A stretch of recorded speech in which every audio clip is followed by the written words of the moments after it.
राम श्री राम जय राम जय जय राम श्री राम जय राम जय जय राम श्री राम जय राम जय जय राम श्री राम जय राम जय जय राम श्री राम जय राम जय जय राम श्री राम जय राम जय जय राम श्री राम जय राम जय जय राम श्री राम जय राम जय जय राम श्री राम जय राम जय जय राम। बहुत एकाग्रता के साथ सुनिए, बहुत ध्यान से सुनो। जिस दिन आपको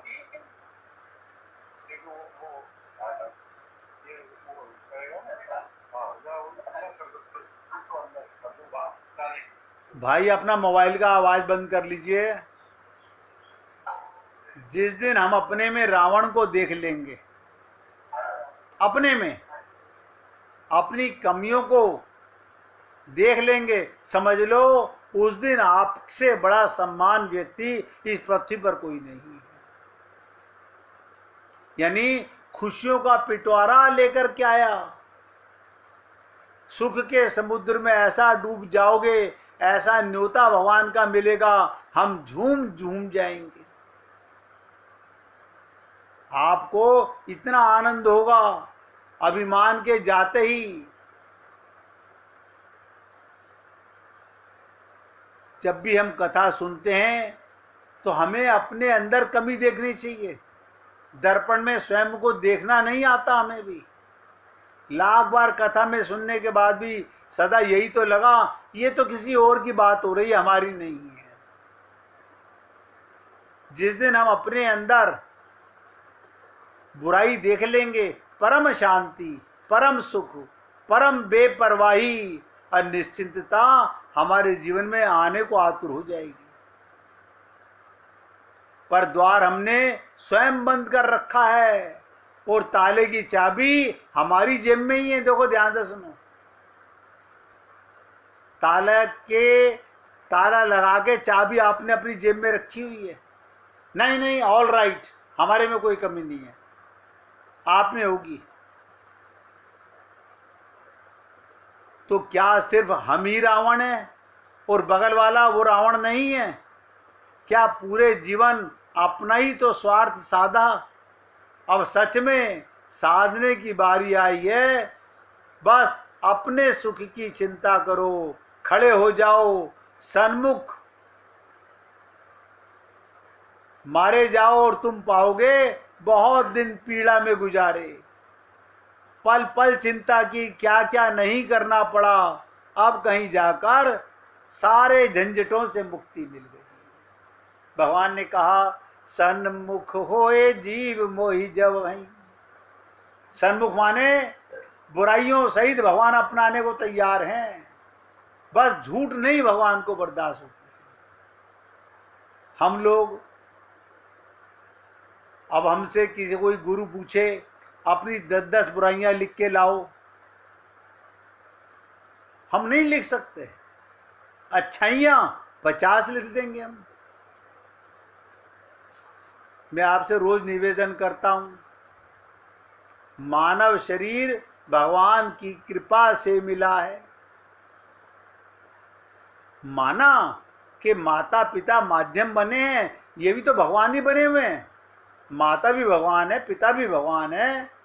आप बताइए, हमारे साथ जो लीला हो रही है सब भगवान कर रहे हैं। मैंने 2 शब्द आपसे कहे कि लीला और लीला में। माता जो आपकी सेवा कर रही है, ये भगवान की कृपा है, भगवान करा रहा है।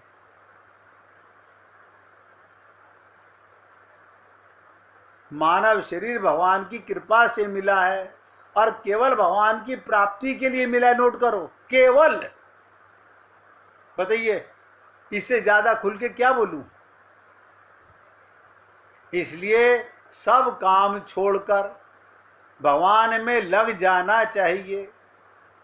सब काम छोड़कर मतलब शरीर से संसार के खूब काम करो, मन से भगवान में लग जाओ।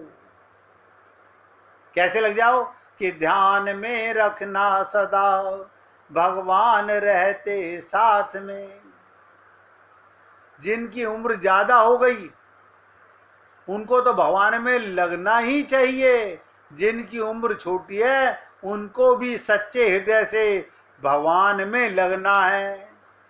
संसार का सब काम कर देना है, पर अपना असली ध्येय, अपना असली लक्ष्य, अपना असली उद्देश्य केवल परमात्मा की प्राप्ति ही रखना है। अब मंदिर में जाकर कोई सास कुछ भी कहे, कोई बेटा कुछ भी कहे, कोई रिश्तेदार कितना भी कुछ कहे, ये मांगो वो मांगो ना। प्रेम भिक्षाम देही, हे गोविंद, हे नारायण, मुझे आप अपनी कृपा प्रेम दीजिए, मुझे आत्मज्ञान होने दीजिए। असली ध्येय, असली लक्ष्य, अपना असली उद्देश्य केवल भगवत प्राप्ति का होना चाहिए। वास्तव में मैंने कहा ना, लीला और लीला में सत्ता एक परमात्मा की है। संसार की तरफ आप ध्यान दें तो ये सब मिटने वाला है, निरंतर मिट रहा है। कल मैं आपके साथ बोल रहा था, आज फिर बोल रहा हूं। मैं कल में राज में 24 घंटे मेरे जा चुके, ये शरीर 24 घंटे जा चुका मृत्यु की ओर। आप अपनी तरफ देखें, जब आप अपनी मां के पेट से पैदा हुए उसमें शरीर की कैसी अवस्था थी और आज कैसी अवस्था है। इससे तो आपको प्रैक्टिकल तजुर्बा होना चाहिए। संसार और शरीर निरंतर बदलने वाला है और परमात्मा निरंतर रहने वाला है।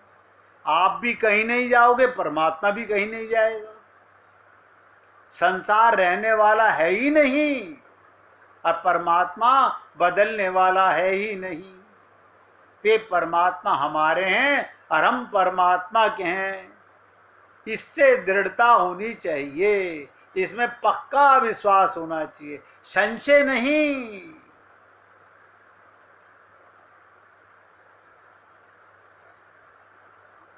जैसे छोटा बालक कहता है कि माँ मेरी है, उससे कोई पूछे कि माँ तेरी क्यों है, तो इसका उत्तर उसके पास नहीं।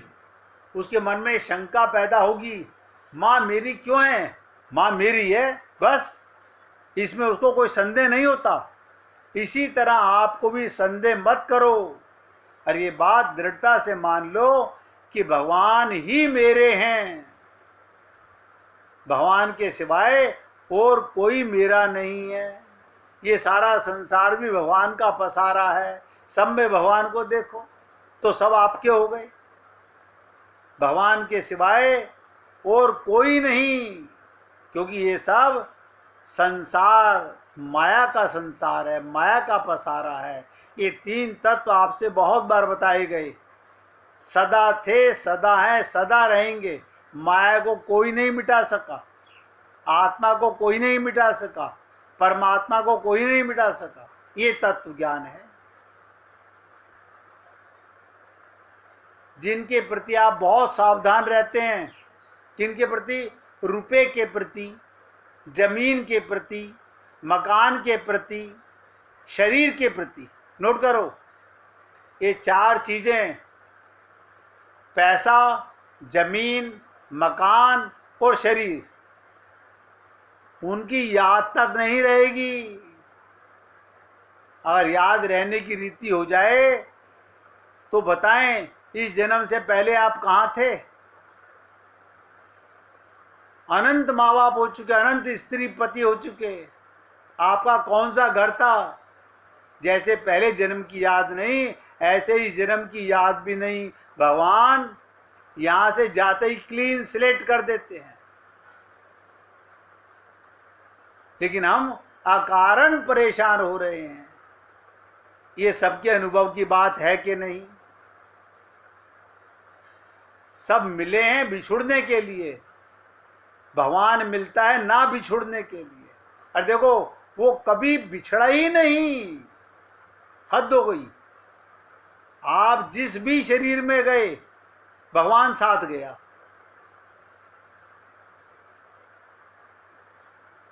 एक बालक और एक पालक, एक आत्मा और एक परमात्मा, इनका ऐसा संधि है, भगवान हमें छोड़ नहीं सकते। ध्यान से सुनो, भगवान हमारा त्याग नहीं कर सकते। भगवान की कृपा से ही हमें ये मनुष्य शरीर मिला है, और इस देह में ही हमें ये ज्ञान हो सकता है कि मैं आत्मा हूं। बाकी 84 लाख योनियों में कोई शरीर ऐसा नहीं है, क्योंकि वो सब भोग योनियां हैं। आप और हम लोग कर्म और प्लस भोग योनि में हैं। इसलिए मीरा की बात याद आती है, मेरे तो गिरधर गोपाल दूसरो ना कोई। ऐसा मानकर मस्त हो जा, मत कहो किसी को। मीरा जैसे हम नहीं बन सकते। हम कहेंगे तो लोग कहेंगे अच्छा हम तुम्हारे नहीं हैं, हम तुम्हारे नहीं हैं। अरे मन में तो कह सकते हो, हृदय से तो पुकार सकते हो भगवान को। संसार का काम तो बिगड़ रहा है, बिगड़ने दो। वो तो बिगड़ने वाला ही है, सुधर जाए तो भी बिगड़ेगा, परंतु पीछे बहुत बढ़िया हो जाएगा। दुनिया की सब चली जाए तो परवाह नहीं। मैं तो भगवान, इन दो के सिवाय और कोई नहीं। मैं केवल भगवान का हूं और केवल भगवान मेरे हैं, बस। एक परमात्मा ही सब जगह परिपूर्ण है, सब जगह परिपूर्ण है। मैं बहुत बार बोलता हूं, आपके घर के मंदिर में जो ठाकुर जी विराजमान है, जो मूर्ति विराजमान है, वो साक्षात्कार नारायण का स्वरूप है। आपके हृदय में, आपके मन मंदिर में भगवान साक्षात्कार नारायण विराजमान है।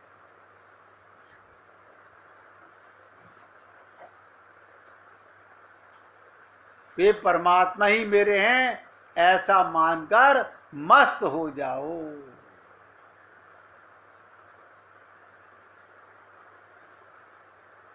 प्रसन्न हो जाओ। हम अच्छे हैं, मंदे हैं, बूढ़े हैं, जवान हैं, बच्चे हैं, इसकी फिक्र मत करो। जैसे भरत जी महाराज चित्रकूट जाते हुए मां कैकेयी की तरफ देखते हैं तो उनके पैर पीछे पड़ते हैं, और जब अपनी तरफ देखते हैं तो खड़े रहते हैं, पर जब रघुनाथ जी की तरफ ध्यान देते हैं तो दौड़ने लगते हैं, क्योंकि मां साथ जा रही है और उन्हें पता मां तो कैकेयी है, तो पीछे चलने लगते हैं। मैं क्यों जा रहा हूं मां के साथ में? इस मां ने तो मेरे प्रभु राम को वन में भेजा है। अपनी तरफ देखते हैं तो रुक जाते हैं, और जब भगवान राम का ध्यान करते हैं तो दौड़ने लगते हैं। कि रामचरितमानस में चुपाई है, जब समुझत रघुनाथ सुभाऊ। मन में रघुनाथ का ध्यान आते ही तब पथ परत उतायल पाऊ, दौड़ने लगते हैं। ऐसे ही आपको हमको अपनी करनी की तरफ मत देखो, अपने पापों की तरफ मत देखो, केवल भगवान की ओर देखो। आपको पता नहीं, जब किसी माँ बाप का संसार में बच्चा बिगड़ जाता है तो माँ बाप को कितना दुख होता है। आप सोचो, हमारे प्रीतम परमात्मा हमारे हृदय में बैठे हुए, और उन्होंने हमें ये देह दिया, संत महात्माओं का संग दिया, वो कितने दुखी होते होंगे। उनको कितना कष्ट होता होगा कि मैंने इन पे कृपा करके ये शरीर दिया, फिर भी ये जागना नहीं चाहते।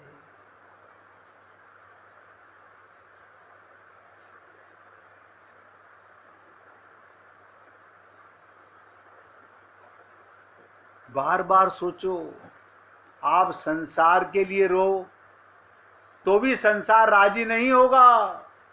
भगवान के लिए व्याकुल हो जाओ तो भगवान व्याकुल हो जाएंगे। जितना सत्संग करोगे, जितने विचार करोगे, उतना फायदा जरूर होगा, इसमें संदेह नहीं।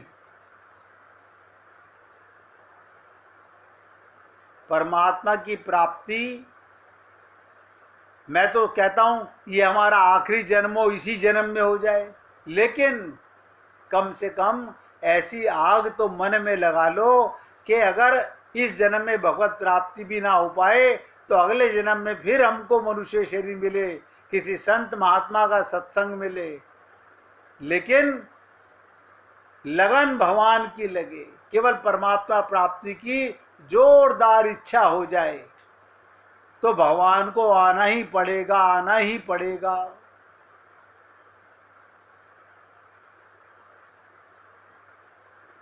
आना पड़ेगा भगवान को, भगवान रह नहीं सकते। एक मौलवी जी हज के लिए जा रहे थे तो एक दूसरे मुसलमान ने कहा, आप खुदा से मिलने जा रहे हो? बोले हाँ। आपकी खुदा से रोज बात होती है? बोले हाँ।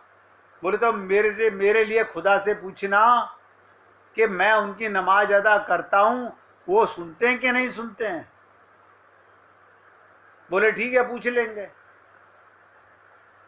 अब ध्यान से सुनो,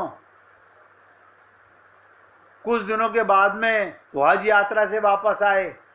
उसने पूछा, आपने खुदा से मेरे लिए पूछा? बोले हाँ, पूछा था। जब उसने मन ही मन पहुंचा हुआ संत फकीर था, उसने भगवान से पूछा तो खुदा ने क्या कहा? मुझे उसकी एक भी नमाज पसंद नहीं आती, अभी उसको हजारों वर्ष लगेंगे मुझे पाने में। यही बात आकर के उसने उस मुसलमान को बता दी, भक्त को बता दी कि खुदा को तुम्हारी एक भी नमाज पसंद नहीं आती। और वह इतना ही कहा था, वो आगे बोल ही नहीं पाए कि तुम्हें हजारों जन्म लगेंगे। वो नाचने लगा, अलमस्त हो गया। वो बोले, अरे तुझे क्या हो गया पागल? मैं तो तेरे को कह रहा हूं भगवान को तेरी एक भी नमाज पसंद नहीं आती।